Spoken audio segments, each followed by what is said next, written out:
সাকিব আল হাসানকে রাজনীতি যুক্ত থাকার জন্য ভয়ভীতি দেখানো হয়েছিল। বাংলাদেশে টিকে থাকতে হলে এই ফ্যাসিস্ট সরকারের গোলামি করে টিকে থাকতে হবে। সাকিব আল হাসান হয়তোবা এই কারণেই সরকারে যোগ দিয়েছিলেন। আপনি নারায়ণগঞ্জের ফতুল্লাহ স্টেডিয়াম কাইন্ড অফ এমন হয়ে গেছে যে ওই যে সাদিক আকবর গরুর ফার্মের মতো হয়ে গেছে। বিসিবি দুর্নীতি করতে করতে তাদের মানে অবস্থাটা এমন পর্যায়ে দাঁড়াইছে যে হচ্ছে যে ওই যে আবেদ আলী চাচার মতো টুপ করে এত বছর দুর্নীতি করছে, টুপ করে এসে ধরা খেয়ে গেছে। আমি আপনার খালাতো ভাই ও আপনার ফুয়াতো ভাই ওকে দিয়ে দিলেন, যোগ্য লোকদেরকে আপনি বঞ্চিত করে এই ক্রিকেট বোর্ডটাকে অনেক পরিমাণ ওনারা লুটে পুটে খাইছে।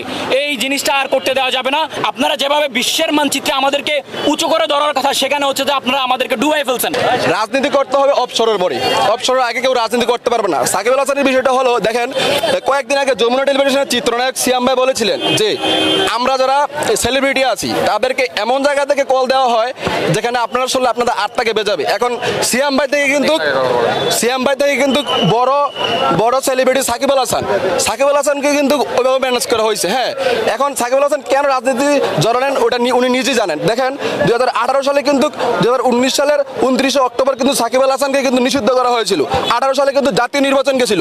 এখন ওইখানে কি ওনাকে বলা হয়েছিল যে আপনি নির্বাচনে যাবেন কি যাবেন না, হয়তোবা চক্রান্ত করে ওনাকে নিষিদ্ধ করা হয়েছিল। এখন দেখেন বাংলাদেশে টিকে থাকতে হলে এই ফ্যাসিস্ট সরকারের গোলামি করে টিকে থাকতে হবে। সুতরাং সাকিব আল হাসান হয়তোবা এই কারণেই সরকারে যোগ দিয়েছিলেন। আপনারা দেখেন 7ই জানুয়ারি ভোট হয়েছিল সাকিব আল হাসান, আর আজকে হলো 13ই আগস্ট। এই 7 মাস 8 দিনের ভিতরে সাকিব আল হাসান কয়দিনের রাজনীতিতে যুক্ত ছিলেন? সাকিব আল হাসানকে রাজনীতি যুক্ত থাকার জন্য ভয়ভীতি দেখানো হয়েছিল। এখন সাকিব আল হাসান, আমরা চাই যে সাকিব আল হাসান মাঠে ফিরুক, বাংলার জান, বাংলার প্রাণ। আপনার কাছে এমন কোনো প্রমাণ আছে যে সাকিব আল হাসানকে ভয় দেখিয়ে রাজনীতিতে আনা হয়েছে? এটা তো ভাই কে বলবো না। আশা করি সাকিব আল হাসান, কি মনে হয় একজন বিশ্বের এত বড় একজন সুপারস্টার, তাকে ভয় দেখিয়ে রাজনীতিতে নিয়ে আসা হবে এত সহজ? ভাই ফ্যাসিস্ট সরকার পারবে, সেটা সবই পারবে, ফ্যাসিস্ট থেকে পারবে। আমরা এখানে সাধারণ ক্রিকেট ভক্ত যারা আছে, আমরা কোনো রাজনৈতিক ব্যানারে আসিনি। আমরা ক্রিকেট খেলা দেখি, ক্রিকেট আমাদের পছন্দ, ক্রিকেট আমাদের আবেগ, আমরা ক্রিকেটটাকে সাপোর্ট করি, আমরা ক্রিকেটকে ভালোবাসি বলেই ক্রিকেট আজকে আমাদের জাতীয় খেলা হাডুডু হওয়ার পরেও জাতীয় খেলাটা অতটা মানে জনপ্রিয় নাই বাংলাদেশে। ক্রিকেটটাই সবচেয়ে বেশি জনপ্রিয়। আপনি দেখেন যে ক্রিকেটের আমাদের বিসিবি বলেন, আমাদের বিপিএল বলেন, অনেক কিছু অবকাঠামো আমাদের চেঞ্জ করতে হবে। ক্রিকেটটাকে টোটালি রাজনৈতিক ব্যক্তির কোনো ইন্ধন, কোনো ধরনের কোনো কিছু স্বজনপ্রীতি এই ক্রিকেট বোর্ডে কোনো কিছু চলবে না। আমি আপনার খালাতো ভাই ও আপনার ফুয়াতো ভাই ওকে দিয়ে দিলেন, যোগ্য লোকদেরকে আপনি বঞ্চিত করে আপনি বিশ্বকাপে পাঠাই দেন ছোট ছোট বলাবেন যারা কোনো ফর্মে না, কোনো কিছুতে নাই, যার ব্যর্থতা গত 2023 বিশ্বকাপ এবং 2024 বিশ্বকাপ আমাদের ফলাফল হচ্ছে ব্যর্থ। আমাদেরকে নিয়ে সবাই হাসাহাসি তামাশা এগুলো করতে থাকে।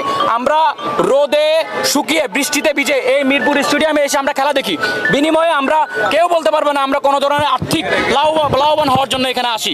আমরা খেলা দেখি, ভালোবাসি এই জায়গায়। কিন্তু এই যে অবকাঠামোর কথা বলছি, এখানে সঠিকভাবে আপনার টিকিট পাওয়া যায় না। আমাদের যে টিকিট পাওয়ার কথা সুলভ মূল্যে, সেটা আমরা পাই না। এই যে আমাদের খাবারের কথা বলি, এখানে 1 লিটার পানি আমাদের যেখানে 25 টাকা থেকে 20 টাকা দাম, সে 1 লিটার পানি কিনে খাইতে হয় আমাদের হচ্ছে 100 টাকা করে। একটা বার্গার 120 টাকা, 30 টাকা, 50 টাকা পর্যন্ত আমাদের কিনে খেতে হয়। আমাদের তো টাকায় বেশি যাচ্ছে না।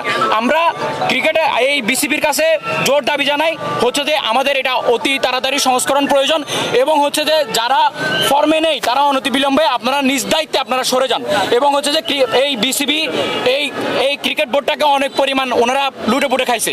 এই জিনিসটা আর করতে দেওয়া যাবে না। এবং হচ্ছে যে গত 23 বিশ্বকাপের ব্যর্থতা এবং 24 বিশ্বকাপের ব্যর্থতা জনসম্মুখে ওনারা প্রতিবেদন সহকারে এটা আনবেন। এবং গত 10 বছরে বিসিবির যে 900 কোটির যে বিসিবির মধ্যে যে হচ্ছে যে আপনার আয় ব্যয়ের যে হিসাবটা, এটা আপনারা জনসম্মুখে আনতে হবে। কারণ এটা জনগণের টাকা, জনগণের ট্যাক্সের টাকা, সবকিছু জনগণের। এই যে আমরা এখানে টিকিট কেটে ঢুকে, ওই টাকাও পর্যন্ত আপনাদের বিসিবিতে গিয়ে যোগ হয়। আপনারা আমাদের টাকায় চলেন। সো আমাদেরকে ওনারা কিছুই মনে করেন না। একটা জিনিস দেখেন, আমাদের জেলা উপজেলা এমন পর্যায়ে স্টেডিয়ামগুলোর সংস্কার প্রয়োজন, কিন্তু এমন পর্যায়ে দাঁড়াইছে আপনি নারায়ণগঞ্জের ফতুল্লাহ স্টেডিয়াম কাইন্ড অফ এমন হয়ে গেছে যে ওই যে সাদিক আকবর গরুর ফার্মের মতো হয়ে গেছে। জীবজন্তুও ওখানে যাইতে ভয় পায়। বিসিবি দুর্নীতি করতে করতে তাদের মানে অবস্থাটা এমন পর্যায়ে দাঁড়াইছে যে হচ্ছে যে ওই যে আবেদ আলী চাচার মতো টুপ করে ধরা খেয়ে গেছে।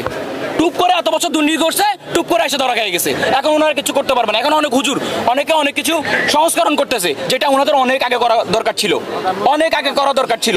এখানে রাজনৈতিক অনেক বিষয়গুলা দাঁড়িয়ে গেছে, রাজনৈতিক কারণে অনেক রাজনৈতিক ব্যক্তিবর্গ এখানে হচ্ছে যে এখানে আপনার দলে চান্স পায়, যার ফলাফল হচ্ছে শূন্য।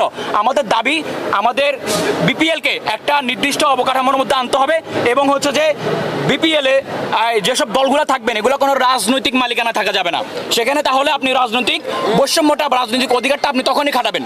এই ধরনের কোনো কিছু কখনোই করা যাবে না। আমাদের দাবি হচ্ছে এগুলা, এবং অনতিবিলম্বে যারা ব্যর্থ লোকেরা আছেন তারা যদি নিজ ইচ্ছায় চান স্বেচ্ছায় আপনারা চলে যেতে পারেন। আপনাদেরকে কেউ বাধা দিবে না, কেউ জোর করবে না। তবে আপনাদের লজ্জা থাকা উচিত।